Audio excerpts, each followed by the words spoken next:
Maruti Suzuki IDTR institute of driving and traffic research के सहयोग से माइक्रोसॉफ्ट रिसर्च इंडिया ने ड्राइवर लाइसेंस परीक्षण को स्वचालित करने के लिए एक स्मार्टफोन आधारित तकनीक विकसित की है, जिसे बिहार सरकार के परिवहन विभाग के सहयोग से IDTR पटना जिले में तैनात किया गया है। अपने अपने वाहनों से यहां पहुंचने के बाद उम्मीदवारों को RTO अधिकारी के समक्ष दस्तावेज सत्यापित करवाना होता है।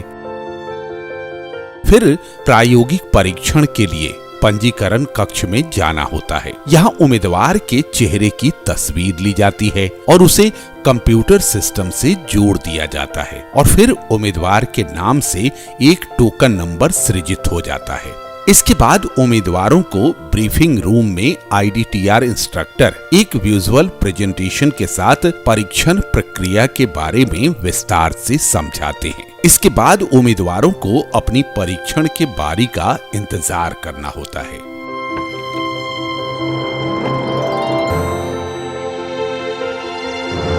परीक्षण शुरू करने से पहले गाड़ी के विंडशील्ड पर एक स्मार्टफोन को लगाया जाता है।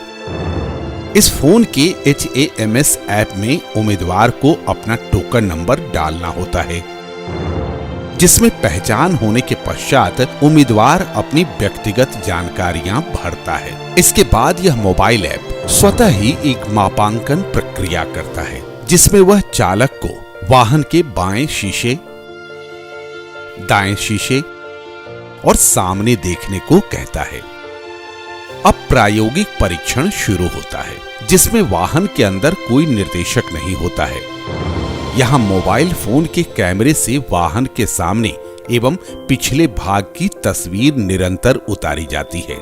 इस दौरान HAMS सिस्टम लगातार उम्मीदवार के चेहरे का मिलाप करता रहता है, यह सुनिश्चित करने के लिए कि टोकन देने वाला व्यक्ति एवं चालक एक ही है या नहीं। साथ ही ये भी सुनिश्चित किया जाता है कि चालक ने सीट बेल्ट तो नहीं उतारी।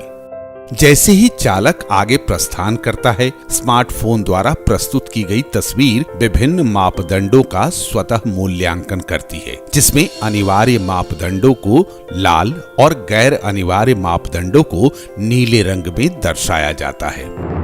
सभी आवश्यक तथ्यों के जांच के उपरांत प्रारंभ स्थल से स्वतः ही बूम बैरियर आपको आगे जाने के लिए दिशा निर्देशित करता है।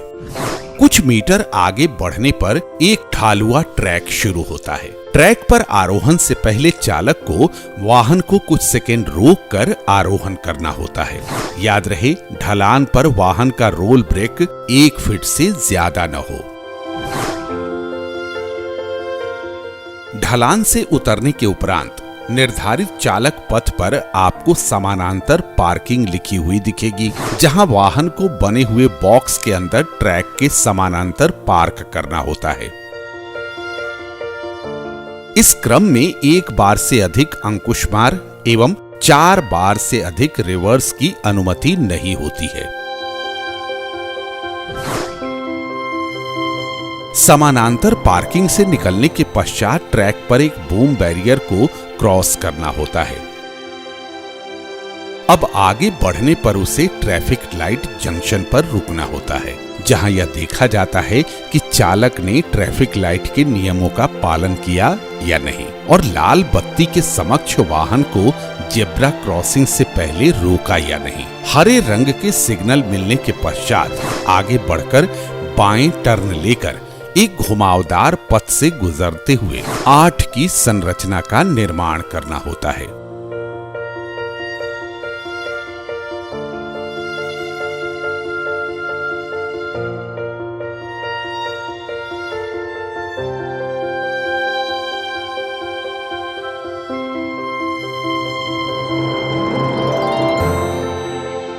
इसके बाद इस घुमावदार पथ से निकलने पर एक बूम बैरियर को क्रॉस करने के पश्चात आगे बढ़कर वाहन को बैक चलाते हुए रिवर्स एस का निर्माण करते हुए बैक पार्किंग करनी होती है।